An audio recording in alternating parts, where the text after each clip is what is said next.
केंद्रीय वित्त मंत्री निर्मला सीतारमण ने गुरुवार को संसद में अंतरिम बजट पेश किया। इस दौरान बजट भाषण के दौरान उन्होंने बीते 10 वर्षों की सरकार की उपलब्धियां गिनाई और विकसित भारत के लिए सरकार का रोड मैप भी साझा किया। उन्होंने कहा कि 10 वर्षों में अर्थव्यवस्था में काफी विकास हुआ है। प्रधानमंत्री नरेंद्र मोदी के नेतृत्व में इतनी तरक्की की जा रही है कि जिसका बखान भी उन्होंने खूब किया। जब वे प्रधानमंत्री बने तब कई चुनौतियां मौजूद थीं, ऐसा वित्त मंत्री ने कहा। सबका साथ सबका विकास के मंत्र के साथ सरकार ने इन चुनौतियों का सामना किया है। जन कल्याणकारी योजनाएं और विकास के बूते हम लोगों तक पहुंचे, देश को नया उद्देश्य और नई आशा मिले। जनता ने सरकार को फिर बड़े जनादेश के साथ चुना। हमने दोगली चुनौती को स्वीकार किया है और सबका साथ सबका विकास और सबका विश्वास के मंत्र के साथ काम किया है। हम सामाजिक और भौगोलिक समावेश के साथ काम के करेंगे। सबका प्रयास के मंत्र के साथ हमने कोरोना के दौर का सामना किया और अमृतकाल में प्रवेश किया है। इसके नतीजतन हमारा युवा देश के पास अब बड़ी अपेक्षाएं और उम्मीद लेकर खड़ा हुआ है। तो अंतरिम बजट मोदी सरकार का, मोदी 2.0 सरकार का आज पेश हुआ। नई संसद में अंतरिम बजट प्रस्तुत किया वित्त मंत्री निर्मला सीतारमण ने।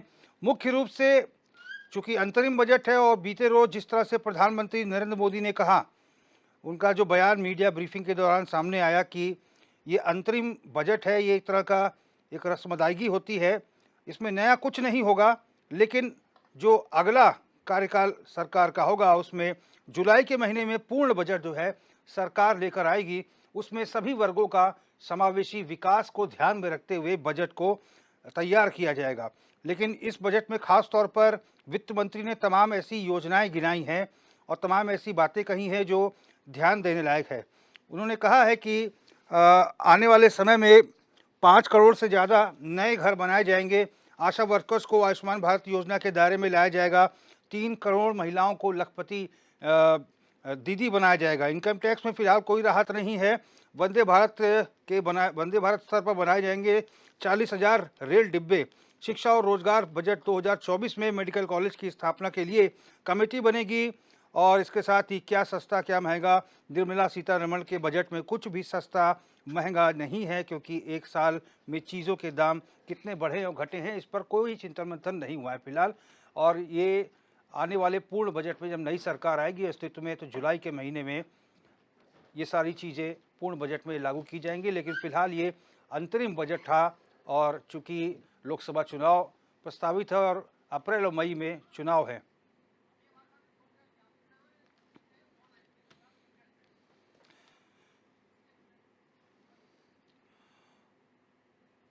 और इसी अंतरिम बजट पर चर्चा के लिए हमारे साथ मेहमानों का पैनल जुड़ चुका है। हमारे साथ शक्ति बर्थवाल जी है, स्वतंत्र पत्रकार है, स्टूडियो में हमारे साथ जुड़े हैं। शक्ति बर्थवाल जी, आपका बहुत स्वागत है। हमारे साथ दीपक रावत जी हैं, उत्तराखंड क्रांति दल के नेता हैं। रावत जी, बहुत स्वागत है। डीके पॉल साहब है, आम आदमी पार्टी के प्रवक्ता, हमारे साथ वर्चुअल जुड़ चुके हैं। पॉल साहब, बहुत स्वागत है आपका। और इसके साथ ही संजीव वर्मा जी, भारतीय जनता पार्टी के प्रदेश प्रवक्ता हैं, फिलहाल फोन लाइन पर जुड़े हुए हैं, लेकिन जल्द ही हमारे कार्यालय में पहुंचेंगे।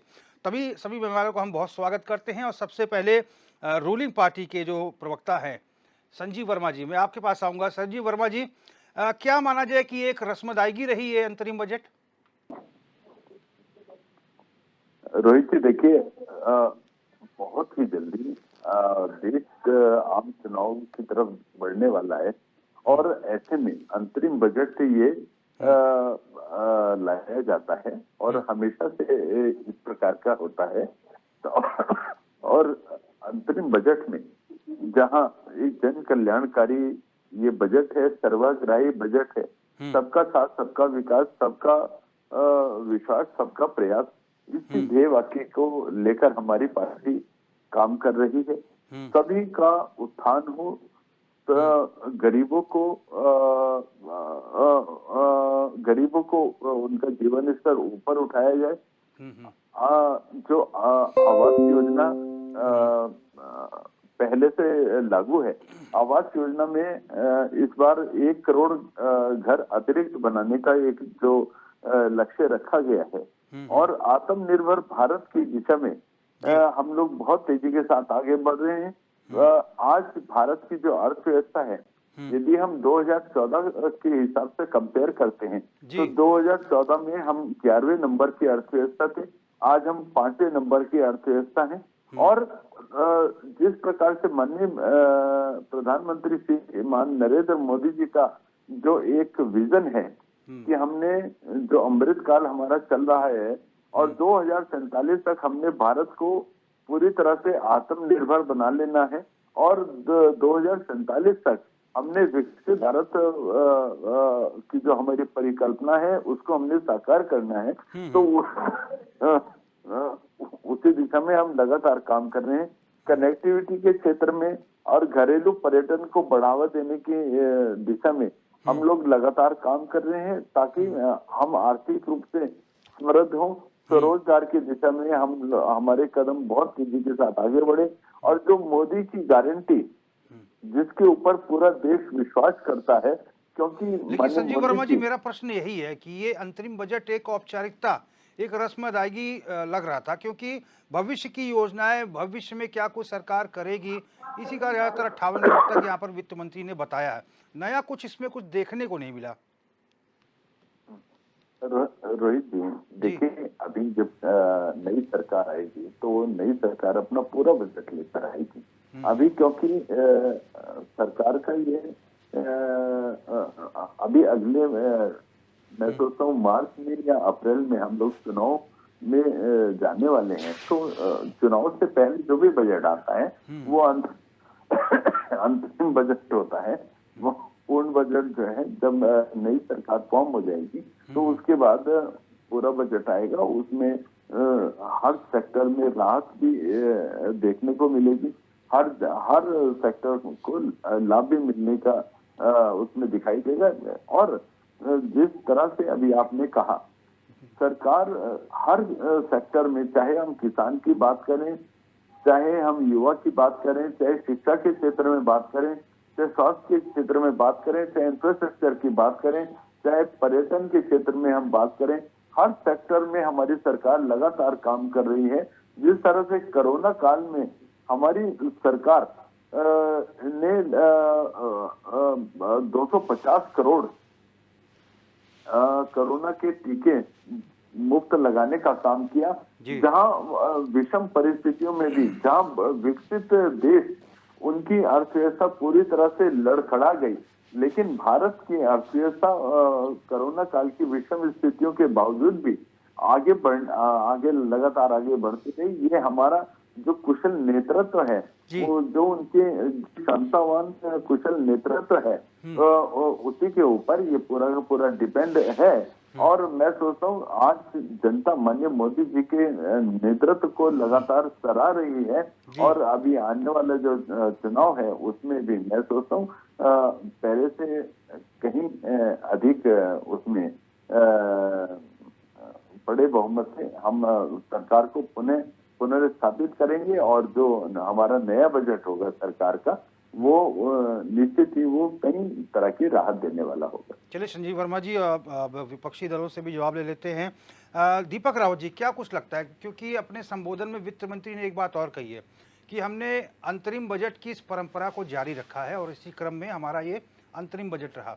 इस अंतरिम बजट में अभी तक क्या कुछ कार्य हुए हैं, इसका बखान हुआ है और हम क्या कुछ करेंगे, इसके बारे में बताया गया है।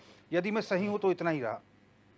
नहीं, बिल्कुल, ये सिर्फ जो आज अंतरिम बजट पेश किया गया वर्तमान सरकार का, इसमें सिर्फ जो पिछले 5 सालों में जो कार्य किए हैं किस स्तर में पहुंचे हैं, जैसे इससे पहले वाले जब पूर्ण बजट आया था तो उसमें इन्होंने कहा था कि सरकार बनने से पहले कि हम 5 करोड़ घर बनाएंगे। वो 5 करोड़ घर के जो आज ये जो अंतरिम बजट आया है उसमें बताया कि 3 करोड़ बन गए और 2 करोड़ और बनेंगे।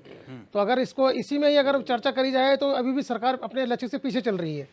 और जो दूसरा विषय है, एक जो बजट में बहुत अच्छी बात है वो ये है कि आंगनबाड़ी कार्यकर्ताओं को और आशा वर्करों को जो उसमें आयुष्मान भारत के अंतर्गत लाया गया है, स्कीम के अंतर्गत लाया है, वो उत्तराखंड के बनस्पत बहुत अच्छा है, क्योंकि यहाँ पर जो सुदूर जो क्षेत्र है वहाँ पर आंगनबाड़ी कार्यकर्ता और जो आशा वर्कर है उनके ऊपर बहुत जिम्मेदारियाँ हैं।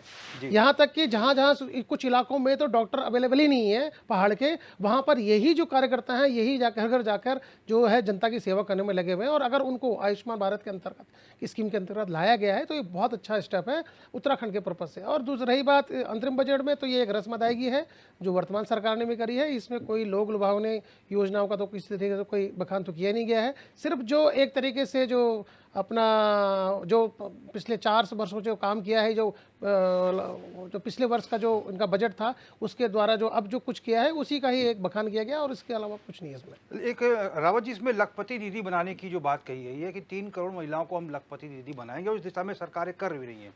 हमने देखा सीएम लगातार बैब और एक औद्योगिक सम्मेलनों में प्रतिभाग कर रहे हैं और जितनी भी महिला उद्यमी हैं उनको लखपति दीदी परियोजनाओं से लाभान्वित भी किया जा रहा है। रोहित जी, वर्तमान सरकार जो अंतरिम बजट पेश में ये भी कह रही है कि ये गरीबों का है, युवाओं का है, किसानों का है, महिलाओं का है, ये भी कह रहे हैं। क्या आज ये पहली बार इनके घोषणा पत्र में या बजट में इन 4 जो ये जातियों, इन्होंने कहा है कि ये 4 जातियां हैं, इन 4 जातियों के लिए ये बजट है।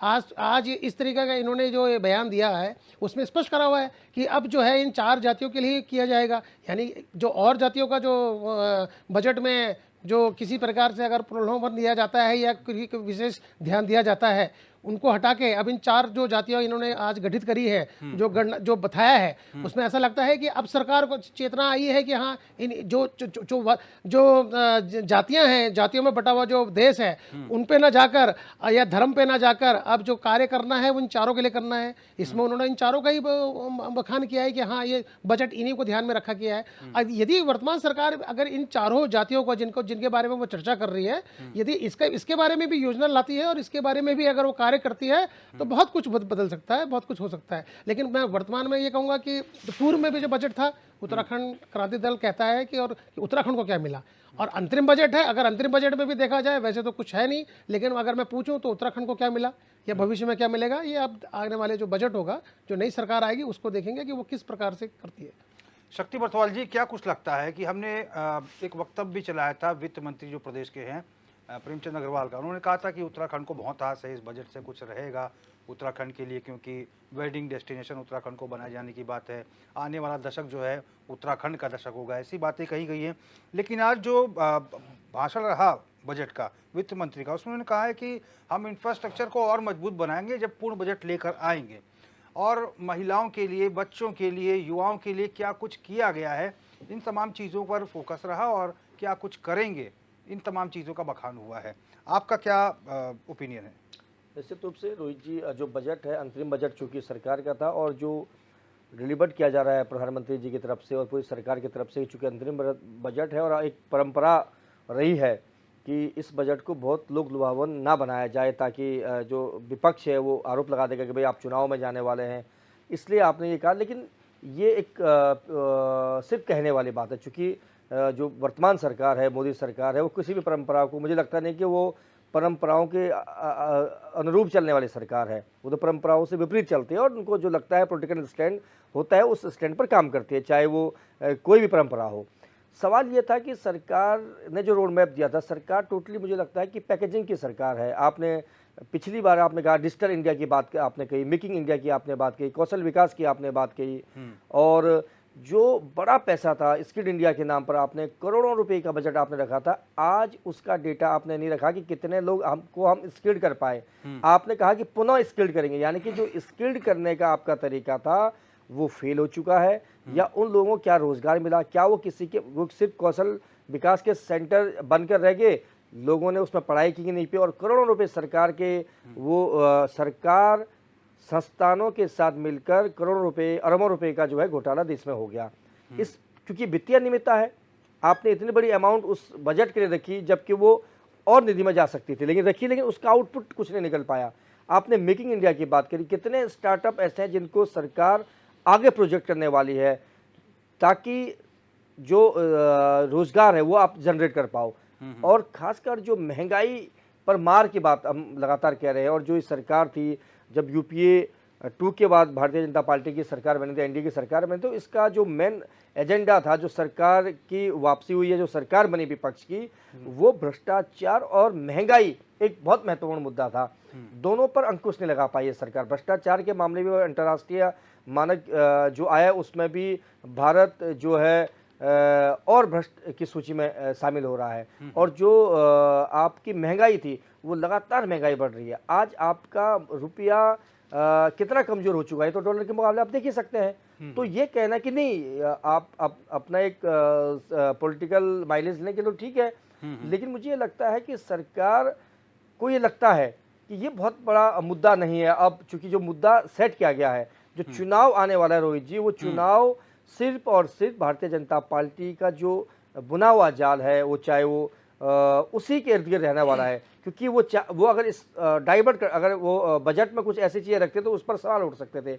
इसीलिए उन्होंने एक तरीके से अपने आप को साइड लाइन कर दिया कि इस पर चर्चा कम हो। चर्चा तब होगी जब आप कुछ इस पर रखेंगे, जब इस पर आप कुछ करना चाहेंगे, चाहे वो इनकम टैक्स का दायरा हो, चाहे वो जीएसटी का हो। वही मैंने कहा कि जीएसटी काउंसिल की बैठक में ये कहा जाता है प्रधानमंत्री की तरफ से, वित्त मंत्री की तरफ से, कि जीएसटी से स्थितियां सुधरी हैं, हमारे पास जीएसटी रिटर्न बढ़ी है। लेकिन राज्य जब अपना पक्ष रखते हैं वो कहते हैं कि हमारा जीएसटी रिटर्न वापस नहीं हो पा रहा है। स्टेट की हम बात करते हैं, उत्तराखंड को ग्रीन बोनस, आपको भी पता है कि जब डॉक्टर रमेश पोखरियाल निशंक सीएम थे तो उन्होंने एक बहुत बड़ा प्रचारित नारा दिया था कि ग्रीन बोनस की मैं मांग करता हूं। और बराबर वो जब दिल्ली जाते थे उनसे पूछा आप दिल्ली क्यों गए हैं, तो वो कहते थे कि मैं भारत सरकार से ग्रीन बोनस लेने के लिए जा रहा हूं। चूंकि रिजर्व फॉरेस्ट हमारे पास बहुत बड़ा इलाका है, तो कई ऐसे डेवलपमेंट है जो नहीं हो पाते हैं, उसका कंपनसेशन के लिए बहुत भारी भरकम बजट होना था जिससे हम इको टूरिज्म को हम अपने आप डेवलप कर पाए। लेकिन आज तक आपको ग्रीन बोनस नहीं मिल पाया। इंडस्ट्री बोनस था जिसमें राज्यों को छोटी इकाई स्थापित करने के लिए मिल रहा था, वो तिवारी जी जब चीफ मिनिस्टर थे तब से पैसा एक बार मिला था, उसके बाद आज तक पैसा नहीं ला पाई है सरकारें। तो डबल इंजन का फायदा ये होना चाहिए था और वित्त मंत्री को भी ये क्लियर करना चाहिए था कि आप पिछले, अगर आप जुलाई तक के बजट आप रख रहे हैं तो आप रोड मैप तो होना चाहिए कि आप करने वाले क्या है, और जो पिछली बार आपने जो बजट खर्च किया था उसका टारगेट ऑफ अचीवमेंट क्या हुआ। जो पैसा, क्योंकि टैक्स पेयर का पैसा है, सरकार का अपना घर का पैसा तो है नहीं। आप और हम और सब लोगों के मिलकर जो लोग मेहनत करते हैं उसके एक आमदनी का टैक्स सरकार को जाता है और उसी में सरकार जो है नीति और नियोजन बनाती है। तो ये दायित्व भी वित्त मंत्री का है कि वो बताए कि पिछले 3 साल 4 साल 5 साल में चूंकि इतना खर्चा था और इस सेक्टर में हमने ये क्या है। अगर आप बैंकों को एनपीए कर सकते हैं तो आपको भी ये बताना पड़ेगा ये बजट हमने यहाँ रखा था, गलत तरीके से खर्च हो गया है, इसको हमने जीरो कर दिया, अब हम नए तरीके से इसको रिवाइज कर रहे हैं। तो चूंकि हेड हो गया है तो इसलिए सरकारों को भी ये, मुझे लगता है सरकार को भी लगता है कि ये मुद्दा बहुत महत्वपूर्ण मुद्दा नहीं है। महंगाई, मुझे ये भी लगता है कि राज्य वाइज भी बताना चाहिए कि हर राज्यों में कितना कितना इंफ्रास्ट्रक्चर खड़ा किया विकास का। बिल्कुल बिल्कुल, निश्चित रूप से ये होना चाहिए था और ये भी रोड मैप होना चाहिए था कि हमने इसी स्टेट को ये टारगेट हमने रखा हुआ है, यहाँ हम ये बनाने जा रहे हैं। आपने ये कहा कि भाई हम इतने 1000-2000 करोड़ मकान और बनाएंगे, जो बने हैं क्या वो एक्चुअल लोगों को अभी तक मिल पाए हैं, नहीं पाए। जो टारगेट आपने रखा था, प्रधानमंत्री जी ने लाल किले से कहा था कि भाई हम एक भी व्यक्ति को 2019 तक कोई ऐसा नहीं रहेगा जिसको घर नहीं मिलेगा। फिर आप कह रहे 2 करोड़ और घर बनाने हैं, इसका मतलब आपने तब झूठ बोले, आप झूठ बोल रहे हैं, ये आगे आप क्या करने वाले हैं। तो आपकी ही जो नीति है उस नियत पर कहीं ना कहीं सवाल और प्रश्न चिन्ह है। और जो वित्त मंत्री का जो आज कॉन्फिडेंस भी आपने देखा होगा बहुत हल्का लग रहा था, चाहे वो प्रधानमंत्री और पूरी सरकार आज ये नहीं कह पा रही है कि हम ये करने वाले हैं।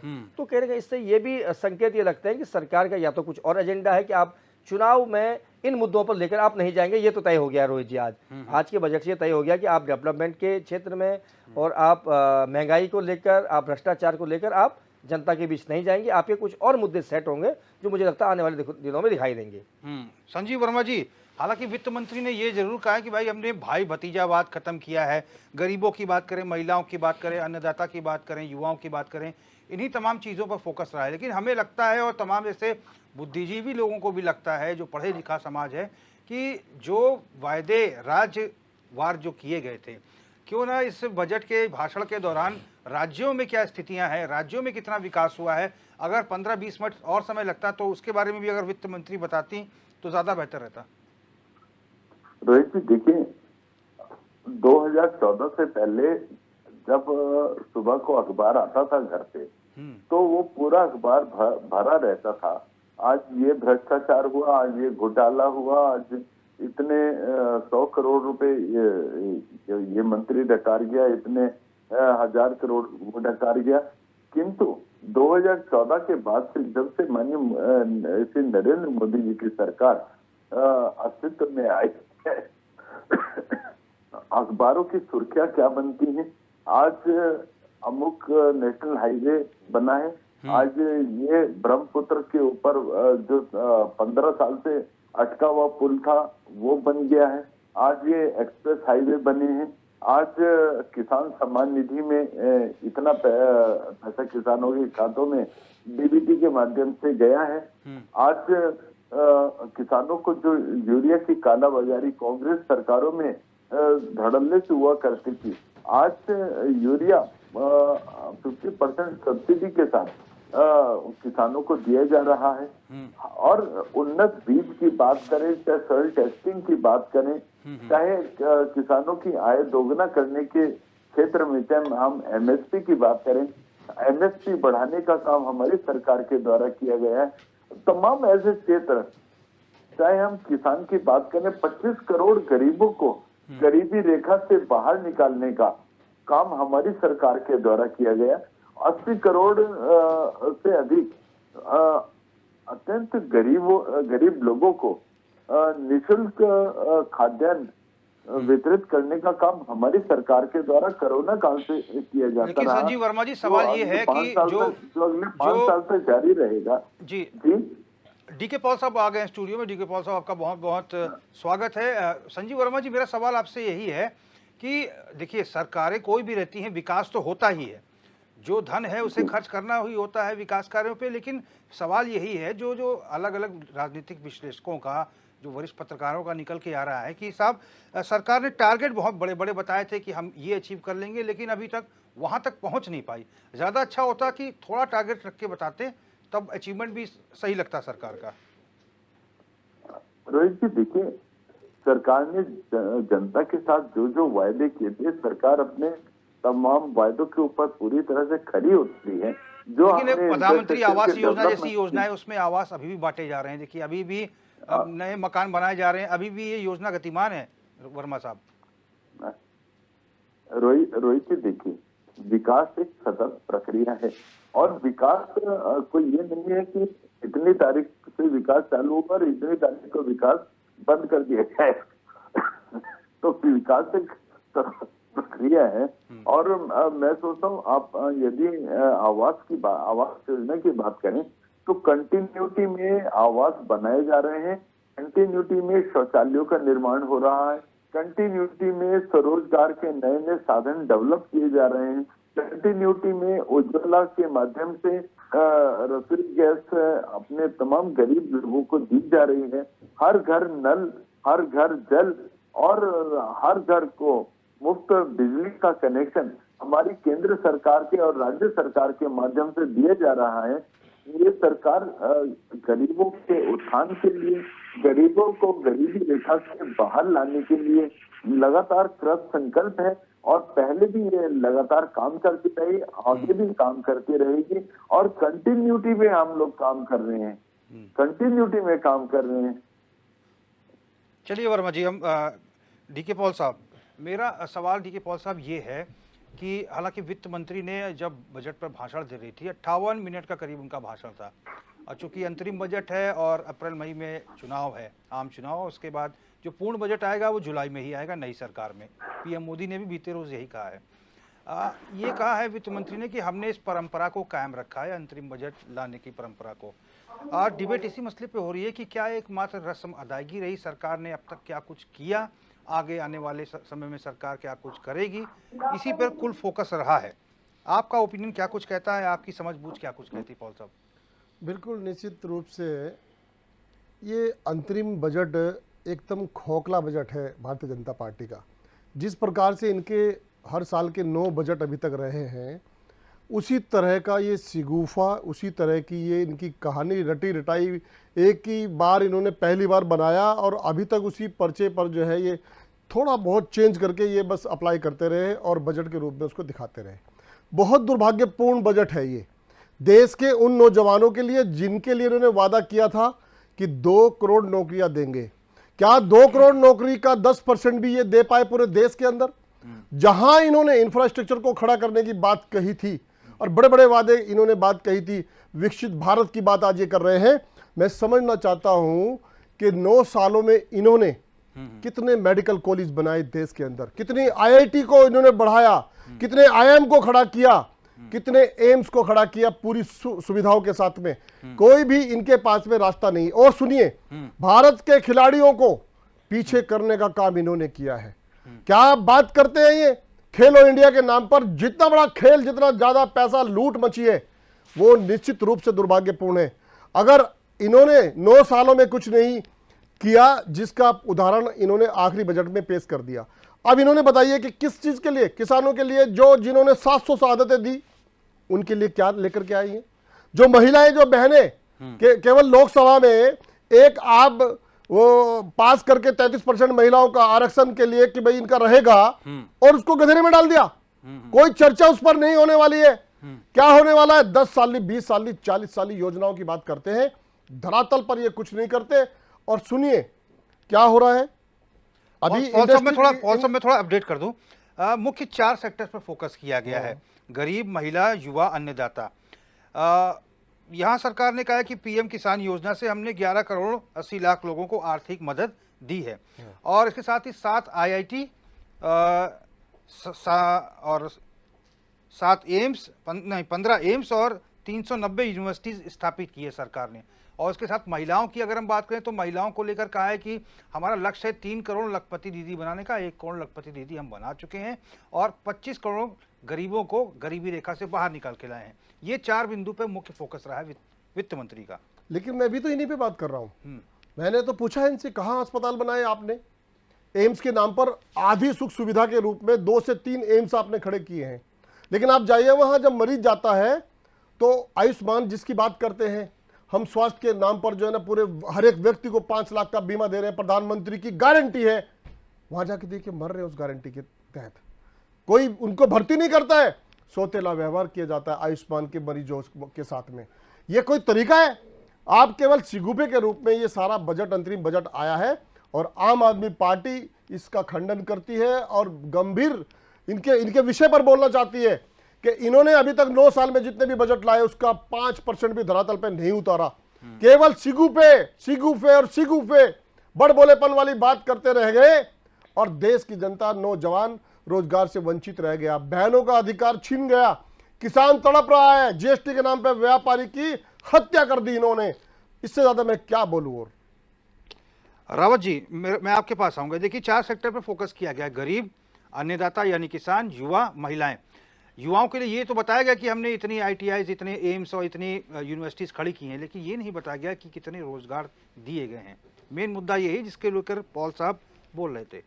देखिए, भारतीय जनता पार्टी के साथ सबसे अच्छी बात यह है कि वो आंकड़ों की बाजीगरी करती है। बड़े बड़े आंकड़े दिखा देती है, पर उन आंकड़ों के पीछे जो सच है वो बिल्कुल छुपा देती है। कोई अगर उनसे पूछे तथ्यात्मक रूप से कि जो आंकड़े वो प्रस्तुत करते हैं उन आंकड़ों के पीछे की सच्चाई क्या है, तो भारतीय जनता पार्टी का कोई प्रवक्ता बता नहीं पाएगा। एक रटा रटाया उनका एक सिस्टम है, उस सिस्टम में उनके प्रवक्ता बोलते चले आते हैं जो उनको ऊपर से दे आता है। लेकिन सच्चाई यही है, जब 2 करोड़ रोजगार सृजित करने की बात कही गई थी तो इस बात को रखना चाहिए था अंतरिम बजट में कि हमने अब तक इतने लोगों को दे दिया है। अगर इतनों को दिया है, इतनों को नहीं दिया है, किस राज्य में कितने लोग को दिया है, ये सारे स्पष्ट तरीके से वर्तमान सरकार को बताना चाहिए था। हम तो क्योंकि उत्तराखंड की तरफ से बात करने वाले हैं, उत्तराखंड क्रांति दल वाले सिर्फ उत्तराखंड की बात करते हैं, तो क्षेत्रीय दल होने के नाते हम ये कहते हैं हमारे क्षेत्र को क्या मिला हुआ है। बहुत मुश्किल से एक एम्स जो ऋषिकेश में बना है उसकी हालत आप अगर जाइए तो आपको पता चल जाएगा। मैं बार बार बोल चुका हूँ कि कभी कभी तो ऐसा लगता है कि उत्तराखंड में 13 जिले में होगी, सिर्फ 4 जिले हैं जो मैदानी जिले हैं जिनकी बात करती है। आज ही के अखबारों के माध्यम से जो हमारे यहाँ के स्वास्थ्य मंत्री हैं वो कहते हैं कि 60 साल से ऊपर के जो बुजुर्ग हो गए उनके पास डॉक्टर खुद घर में जाएंगे। अब आप ये बताइए, जब पहाड़ों में 60 साल का कोई व्यक्ति रहता नहीं है क्या? पहाड़ में जब अस्पताल ही नहीं है, डॉक्टर ही नहीं है, तो कौन जाएगा वो उनसे मिलने के लिए? ये सच कौन बताएगा? ये सच का सामना कौन करेगा? आप आज के सारे समाचार पत्रों में हमारे जो स्वास्थ्य मंत्री हैं उन्होंने ये कहा है कि हम ये योजना ला रहे हैं कि 60 से ऊपर जो आएगा, 60 से ऊपर जो व्यक्ति होगा वो इलाज के लिए डॉक्टर उसके घर जाएंगे। डॉक्टर पहाड़ों में है नहीं, जो है वो नौकरी पे जाते नहीं है। अस्पतालों की हालत बहुत ख़राब है, तो कहाँ जाएंगे वो? ये किसके लिए लगता है कि सिर्फ उत्तराखंड को माना गया है कि जो 4 मैदानी जिले हैं इन्हीं जिलों में उत्तराखंड समाया हुआ है और सारी की सारी नीतियां जो हैं वो सिर्फ चाहे वो केंद्र की नीतियां हो या राज्य सरकार की नीतियां हो, ये सिर्फ इन्हीं 4 जिलों के जो लोग हैं उन्हीं के लिए बनी हुई है। कभी पहाड़ के लोगों के बारे में सोचा है? इस प्रदेश का भला तब तक नहीं होगा जब तक इस केंद्र की नीतियों में, राज्य की नीतियों में पहाड़ का व्यक्ति नहीं होगा। पहाड़ के व्यक्ति का जीवन तो आपने दुर्भर कर दिया, पलायन पे आ गया, वो नीचे आने को मजबूर हो गया। जब उसको वहां पर ना आपका स्वास्थ्य मिल रहा है, ना शिक्षा मिल रही है, ना रोजगार मिल रहा है, तो उसकी मजबूरी है कि पेट पालने के लिए वो पलायन करेगा। पलायन के लिए चाहे वो आपके देहरादून में आए, चाहे आप देहरादून प्रदेश से बाहर जाए। विडंबना देखिए रोहित जी कि अस्थायी और स्थायी नाम की 2 शब्दों का गठन भी भारतीय जनता पार्टी ने कर दिया है। अब ये पलायन को भी कहते हैं ये स्थायी पलायन है, अस्थायी पलायन है। ये रोजगार भी कहेंगे ये स्थायी रोजगार है, अस्थायी रोजगार है। स्थायी रोजगार कब मिलेगा? आप तो अस्थायी रोजगार देते हैं। ये शब्दों की बाजीगरी है। ये इन्होंने ये इस विडंबना देखिए इस प्रदेश के रोहित जी। गैरसैंण अस्थायी राजधानी है कि अस्थायी राजधानी है? देहरादून आज की डेट में अस्थायी राजधानी है। ये अस्थायी और स्थायी के नाम पे जो ये खेल खेला जा रहा है इस प्रदेश के साथ और इस प्रदेश के युवाओं के साथ, महिलाओं के साथ और यहाँ की जनता के साथ, ये भारतीय जनता पार्टी को जवाब देना भारी पड़ जाएगा कि ये स्थायी और अस्थायी का शब्दों का जो इस्तेमाल ये बार बार अपनी इच्छा के अनुसार, स्वेच्छा के अनुसार करते हैं। और हर विषय में आप इनके रोजगार का देख लीजिए, कितने ये बताए कि कितने पूर्ण स्थायी रोजगार दिए और कितने अस्थायी रोजगार दिए। ये क्या वित्त मंत्री जी ने बताया? पूरे विश्व में बता दीजिए। अच्छा राव जी, इसमें मुख्य चीज ये भी है क्योंकि इस बजट को मैं भी देख रहा हूँ, 4 करोड़ किसानों को फसल बीमा योजना का लाभ मिला और 11 करोड़ से अधिक किसानों को आर्थिक मदद दी गई। ये हो गई अन्नदाता को लाभ देने वाली बात, मतलब ये इनका आंकड़ा हो गया। महिलाओं का आंकड़ा बताया कि हम 1 करोड़ लखपति दीदी बना चुके हैं और बनाएंगे, और गरीबों को 25 करोड़ गरीबों को हम गरीबी रेखा से बाहर निकाल के लेते हैं। लेकिन जहाँ पर बात युवाओं को आती है वहाँ पर आंकड़ा है ही नहीं कुछ इसमें। है रोहित जी, जिस प्रदेश में हम बात कर रहे हैं उत्तराखंड में, यहाँ कृषि के सबसे बुरे हाल है। एक और आप जो हमारे प्रवक्ता हैं ये भी और आपको भी ये हमें समझने की जरूरत है कि जितने भी हिमालय राज्य हैं उनमें सबसे निम्न स्तर में अगर कृषि है तो वो उत्तराखंड की है। ये जवाब तो राष्ट्रीय पार्टियों को देना पड़ेगा ना कि पिछले 22-23 सालों से इन्होंने शासन किया है। क्या कारण है कि जो जितने भी हिमालय राज्य हैं, 8, 10, 11 जितने भी ऊपर हिमालय राज्य हैं, कृषि की हालत सबसे दयनीय और सबसे निम्न स्तर में अगर कहीं की है तो वो उत्तराखंड की है। क्या कारण है कि आज तक नहीं किया? स्वास्थ्य की बात कर लीजिए आप। आप ही के न्यूज चैनलों के माध्यम से और समाचार पत्रों के माध्यम से पता लगता है कि जो महिला है उसने प्रसव कहीं रास्ते में दे दिया, प्रसव कहीं खेत में हो गया, प्रसव कहीं किसी बस में हो गया। ये क्या बताता है? ये बताता है कि जो वर्तमान सरकारें हैं इनका काम कुछ नहीं है। ये वर्तमान सरकारें कुछ नहीं करती हैं। राष्ट्रीय पार्टियों के साथ सबसे बड़ी दिक्कत क्या है कि इनकी नीतियों में यहाँ का मूल निवासी पहाड़ आदमी नहीं है। ये 4 जिलों तक ही सीमित हैं, जिनके लिए देहरादून आता है, आपका हरिद्वार आता है, उधम सिंह नगर आता है, आपका हल्द्वानी आता है। इन 4 जिलों को ही केंद्र में रखकर ये सारी योजनाओं को निर्माण करते हैं। इन 4 जिलों के लोगों को इन्हें कोई मतलब नहीं कि धारूचोला में कोई व्यक्ति पहाड़ का व्यक्ति है, वो बीमार पड़ जाए तो कहाँ जाएगा, वो शिक्षा के लिए कहाँ जाएगा, वो रोजगार के लिए कहाँ जाएगा। इनकी नीतियों में है ही नहीं।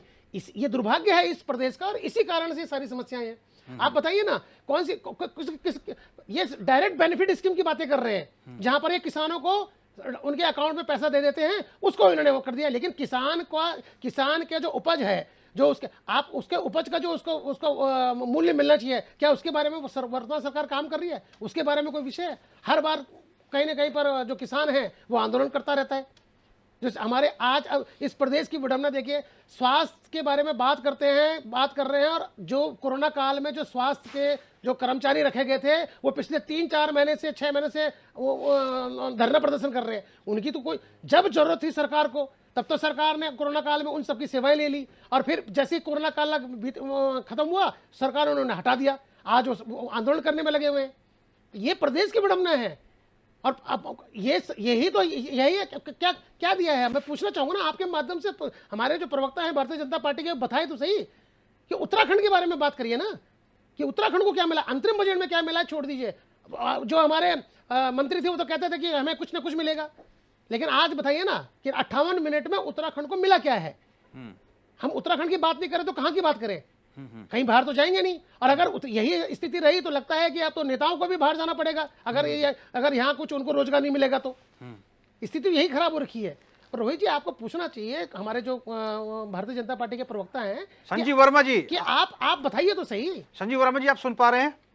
हाँ, मैं सुन रहा हूँ वर्मा जी जवाब दे दीजिए, वो आपसे जवाब लेना चाह रहे हैं। जी। रोहित जी, देखिए, हमारी सरकार ने एक 1.4 करोड़ युवाओं को स्किल इंडिया मिशन का लाभ दिया है। 7 IIT, 16 ट्रिपल IIT, 15 एम्स और 7 IIMS खोले गए हैं और 11.8 करोड़ किसानों को PM किसान सम्मान निधि का लाभ दिया गया है और ये DBT के माध्यम से सीधा उनके खातों में लाभ पहुंचाया गया है।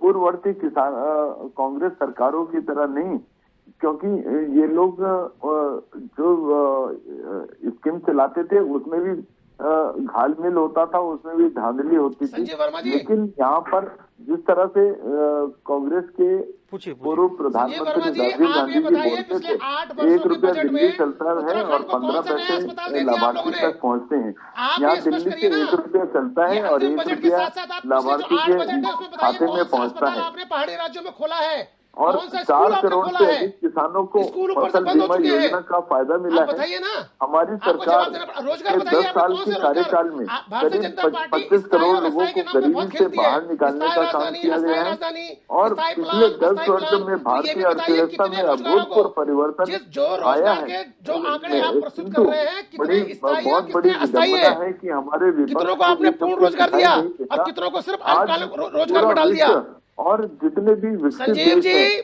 वो संजीव जी, पूरी प्रशंसा ये कर जो रहा कोरोना है। काल में आपने भारत की कर्मचारी और रखे थे, ये भारत भी इस की रोजगार की श्रेणी में है कि नहीं है इस डाटा किंतु में? कांग्रेस पार्टी जो आज यही- आपने निकाल दिए। कांग्रेस पार्टी ऐसी पार्टी बस है यही जिसको तो ये दिक्कत सब है। कुछ दिखाई लिखा नहीं लिखा है, देता एक और एक ये एक एक लगातार सूची आपके पास आ आलोचना जाता है, करते रहते आप हैं। उसे पढ़ने लग जाते इन हैं। लोगों को शर्म आनी चाहिए जरा सा अपने उसके बारे में देश को अगर पूछ लिया डिफेंड जाए कि करने आंकड़े का। कहाँ से आए मैं हैं, सोचता तो हूँ भारतीय जनता पार्टी का कोई प्रयास प्रवक्ता नहीं बता लगातार पाता। करते हैं। ये सबसे बड़ी विडंबना है रोहित जी इनके साथ, इनको शर्म आनी कि रटा चाहिए। रटाया और तरीके से आते हैं और रटा रटाए 2014 से तरीके से 2023 तोते के की तरह दौरान बोलना शुरू कर देते हैं। 596 अभी पूछा मैंने, अरब आपके डॉलर आंकड़ों का को पूछ रहा हूँ, आप मुझे विदेशी बताइए कितने प्रत्यक्ष स्थायी निवेश और कितने FDI अस्थायी आया है। आपने और रोजगार सृजित करे 2005 से या रोजगार लगाए 2014 लोगों को, के बताइए दौरान ना आप। यदि हम FDI नहीं की बोलेंगे बात करें वो किताब तो, पढ़ना शुरू कर दिया उन्होंने। वो एक कोने से किताब पढ़ेंगे और पूरी किताब पूरी जब तक पूरा अंतिम प्रश्न नहीं आ जाएगा तब तक वो लगे रहेंगे। अरे आप अपने पहले पॉइंट में रहिए संजीव जी। एयरपोर्ट संजीव जी, आप अपने पहले पॉइंट में रहिए जहां आपने रोजगार सृजन का आंकड़ा प्रस्तुत किया। वो देखिए अभी भी लगे हुए हैं। अत्याधुनिक एयरपोर्ट, यही तो सबसे बड़ी विडंबना भारतीय जनता पार्टी के संजीव वर्मा जी, आपके पास में तथ्य एक नहीं है। तथ्यात्मक जवाब नहीं देंगे ये। डेवलपमेंट है ही नहीं। बात करते नहीं, काम करते अरे नहीं। जो आंकड़े प्रस्तुत कर रहे हैं कम से कम उसका तथ्यात्मक तो प्रस्तुत करिए। और नए नए आपका जवाब लेना भी ऐसे ही हो गया है जैसे उत्तराखंड की तोते बात के रोहित जी, सामने आप ये शुरू हो चुके हैं। बनाएंगे। रोहित जी, आप ही के बाद ये शुरू हो चुके हैं। जब तक वो अंतिम प्रश्न में अंतिम लाइन नहीं पढ़ लेंगे तब तक वो चुप नहीं होंगे। बहुत गंभीर विषय है ये। विषय देखिए, वर्मा जी, 8 साल में वर्मा जी, कौन सा मुझे सुन अस्पताल लीजिए। खुला है? बताइए, आप जवाब दीजिए। संजीव वर्मा कौन से जी, पहाड़ी जिले में अस्पताल खोला इन्होंने? संजीव जी देखिए, स्वस्थ बहस का एक अर्थ यही है कि जो विपक्ष सवाल कर रहा है उसका जवाब भी आप दे देना।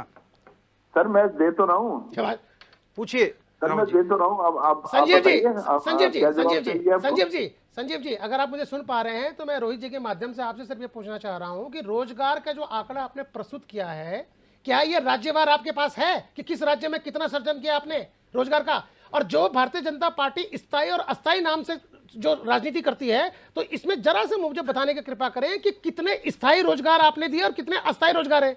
क्योंकि आप इस प्रदेश में, राजधानी में कोरोना काल में जिन रोजगारों को आप जिन बेरोजगारों को आपने रोजगार दिया था ना, आज आपके कोरोना काल खत्म होते सब बेरोजगार हो चुके हैं। तो क्या इस आंकड़े में कहीं उनके आंकड़े जुड़े हुए तो नहीं है? मैं ये जानना चाह रहा हूं। रोहित जी, ये मेरे विपक्ष के मित्र, इनको विकास तो कभी दिखाई दिया ही नहीं। अरे विकास, डेवलपमेंट आप एक काम करिए, आप लोग एक काम करिए, एक किसी व्यक्ति को ले आइए, उसका नाम विकास रख लीजिए और दिखाते रहिए हमें। वो तो विकास नहीं होता। अरे संजीव जी, एक काम करिए, विकास नाम के किसी व्यक्ति को भारतीय जनता पार्टी में ज्वाइन करा दीजिए और उसकी फोटो में दिखाते रहिए, हम देखते रहेंगे। नौकरियां जितनी धरातल पे तो कुछ नजर नहीं आ रहा। 22 सालों में, संजीव जी, धरातल पे नजर नहीं आ रहा है। 22 सालों में दी गई, 1.5 सालों में उससे कई अधिक नौकरियां, केवल 1.5 साल के अंतराल में अभी हमारी माननीय पुष्कर सिंह धामी जी अरे की सरकार में किताब, संजीव जी किताब बंद कर दीजिए, इस बाद में ये किताब बंद कर दीजिए जिस किताब से आप पॉइंट नंबर 1 से लेकर पॉइंट नंबर 20 तक पढ़ते रहते हैं। मैं धरातल की बात कर रहा हूँ। मैं सिर्फ आपसे ये पूछ रहा हूँ कि स्थायी अस्थायी जो रोजगार आप सृजन की बात कर रहे हैं उसके बाद बता दीजिए बस। भर्तियां निकली हैं, 1300 एसआई की भर्तियां निकली हैं वो। अरे भर्तियां लेकिन जो आंकड़े आज आपने आज भर्तियां निकले, पेपर जो 10 साल आंकड़े बाद होंगे। आज आपकी आपके निर्णय 10 साल बाद आएगा, जो फैसला आंकड़े 10 साल बाद आज आएगा। वित्त मंत्री सीतारमण जी ने पेश कर निर्मला सीतारमण जी ने पेश किए हैं, उन्हीं ये आंकड़ों को आप कांग्रेस प्रस्तुत का कर रहे हैं राज ना। नहीं है, डीके पाल साहब, हाँ जी, ये कांग्रेस का राज नहीं है, आम आदमी पार्टी का राज कांग्रेस नहीं ने है, ये तो भारतीय बहुत जनता सारी पार्टी जितनी भी का राज आईआईटी है यहाँ फेमस जो पूरे वर्ल्ड में जानी जाती है, वो आईआईटी कांग्रेस ने बनाई है। बात सुन लीजिए, जितने आईआईएम टॉप क्लास है नंबर 1 2 से लेकर 10 तक वो सारे कांग्रेस ने बनाए हैं। आपकी नई आईआईटी का मैं रिकॉर्ड देख रहा था, अभी पूरी तरह से शुरू नहीं हुई। आपने कहा कि हमने बना दी है, जम्मू में अभी कंस्ट्रक्शन भी नहीं हुआ और आपने कहा कि हमने बना दी है, चला दी है। तमाम ऐसी बातें हैं वर्मा जी जिस पर आप झूठ मत बोलिए प्लीज, कृपया करके। ये बहुत बड़ा टीवी चैनल है और लोग देखते हैं इसको और विश्वास करते हैं इस चैनल के ऊपर, इसलिए मैं निवेदन करना चाहता हूं इतना बड़ा झूठ मत बोलिए कि लोगों को हजम ना हो। तो आप बोल रहे हैं, हजम ना हो धरातल भाई, जो चीज धरातल पर दिखाई दे रही है कम से कम उसको तो मत नकारिए। नहीं है ना, धरातल पे तो नहीं है ना, प्रॉब्लम तो यही है ना उसको तो मत नकारिए वर्मा जी। सिगुफे पर 9 साल आपने राजनीति की है, ये 10वां साल आखिरी बजट है आपका, इसके बाद आपको मौका नहीं मिलेगा। मैं आपको बता दूं, देश की जनता समझ गई है कि आप जितने सिगुफेबाजी करते हैं, जितना युवाओं पर अत्याचार करते हैं, जितना बहनों के साथ झूठ बोलते हैं, किसानों पर अत्याचार करते हैं, व्यापारियों को जीएसटी के झूठे फेर में डालते हैं, ये देश की जनता जान चुकी है। और आज के बजट ने भी आपके पूरी खुली किताब कर दी। खिलाड़ियों पर अत्याचार करने वाले आपके यहाँ सांसद बन जाते हैं, लेकिन खिलाड़ियों के लिए बजट में कुछ नहीं है आपके पास। अपने दम पर खिलाड़ी मेडल जीत के लाते हैं, नंबर 1 बनते हैं। संजीव जी आपसे एक सवाल पूछ लूं। अरे आप ये बताइए, आपने संजीव जी, कितने हॉस्पिटल संजीव जी, संजीव जी, 17 हॉस्पिटल बनाए हैं जो अभी दिसंबर में हम जनता को देने जा रहे हैं, जिसमें से 7 हॉस्पिटल वो हैं जो बहनों के लिए जच्चा बच्चा के स्पेशल है। और वो ऐसे नहीं है, वो 20-20 मंजिल के हैं, वो कम से कम 2-2 लाख स्क्वायर फीट में बने हुए हैं।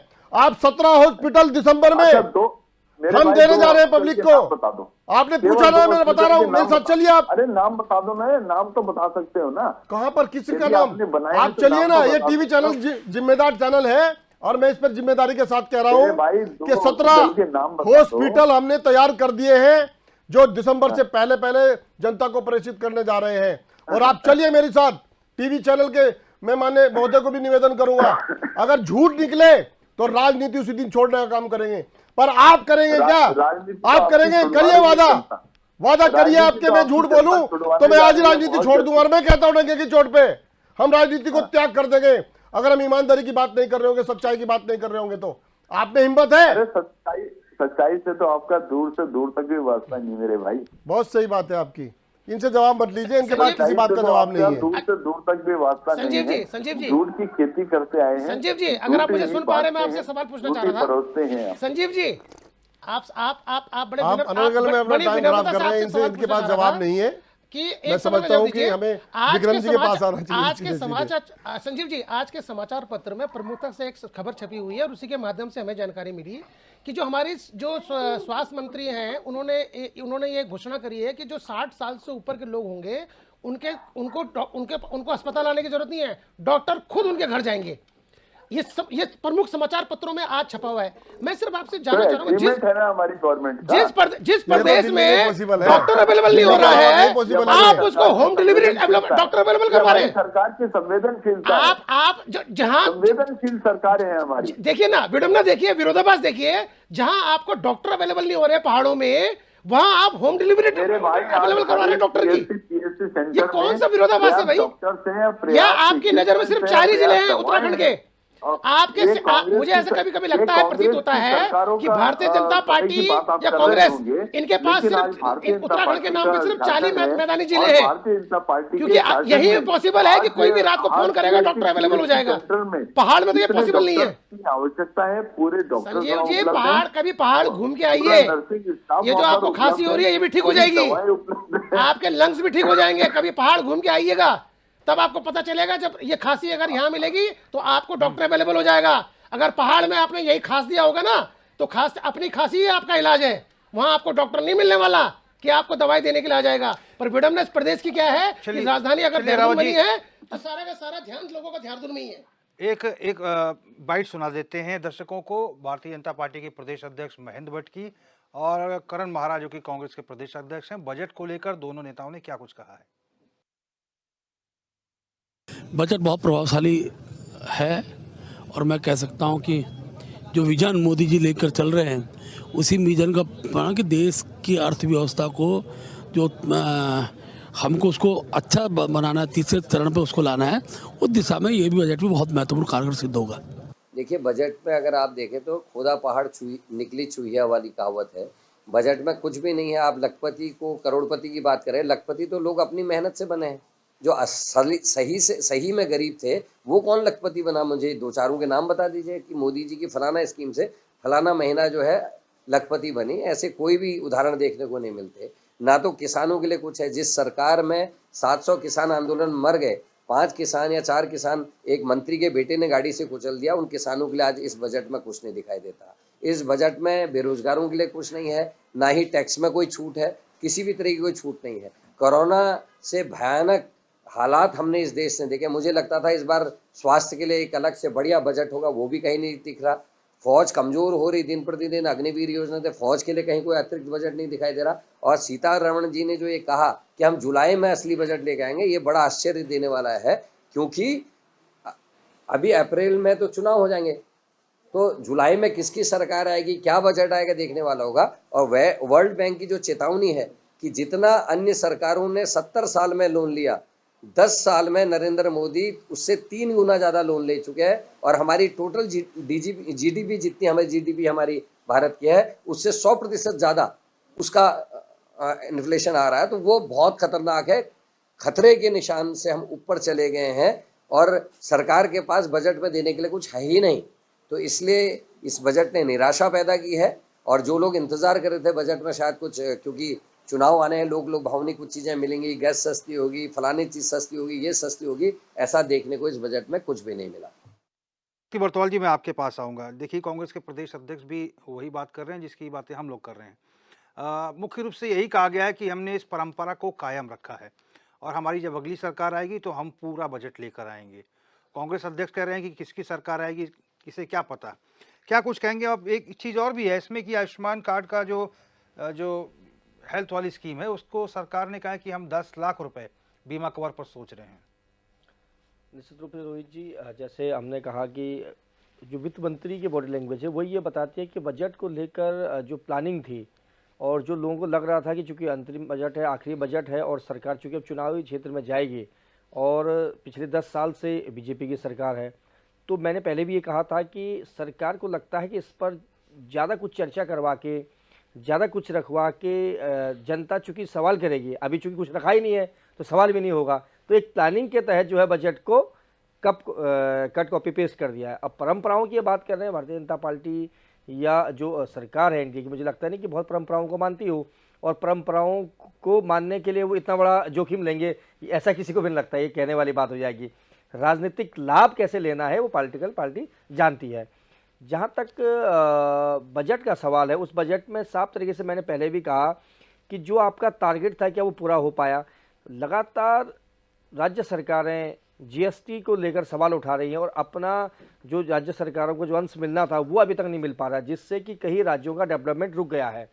सरकार एक तरफ से ये तो कहती है कि जीएसटी से मुनाफा हुआ है और जीएसटी से जो है डेवलपमेंट होगा, दूसरी तरफ जो राज्यों को पैसे देने की बारी आती है तो कहते हैं जी जीएसटी पूरा नहीं आ पा रहा है। पंजाब तो एग्जांपल है, सरकार पंजाब की को नहीं दिया जा रहा। बात में ही कहीं ना कंट्रैक्शन है और जीएसटी को लेकर जिस तरीके का उत्साह सरकार दिखा रही थी तो फिर राज्यों को उसका अंश मिलना चाहिए, चाहे वो किसी भी पॉलिटिकल पार्टी की सरकार हो। भाई आपने जीएसटी लिया है और जीएसटी से ही राज्य, क्योंकि आपकी आमदनी का सोर्स अब जीएसटी बच गया है, क्योंकि टैक्स जब टैक्स दे रहा है और वो उसी नाम पर टैक्स दे रहा है, वो स्टेट और सेंटर को 2 टैक्स दे रहा है, आप उसका भी अंशदान लेकर अपने पास रोक दे रहे हैं और फिर जब आपकी मोनोपोली चल रही है, जो आपके दबाव में आ गया तो उसका आप रिलीज कर देंगे और फिर इसका रिलीज नहीं कर पाए। इससे होता है क्या कि ओवरऑल डेवलपमेंट रुक रहा है।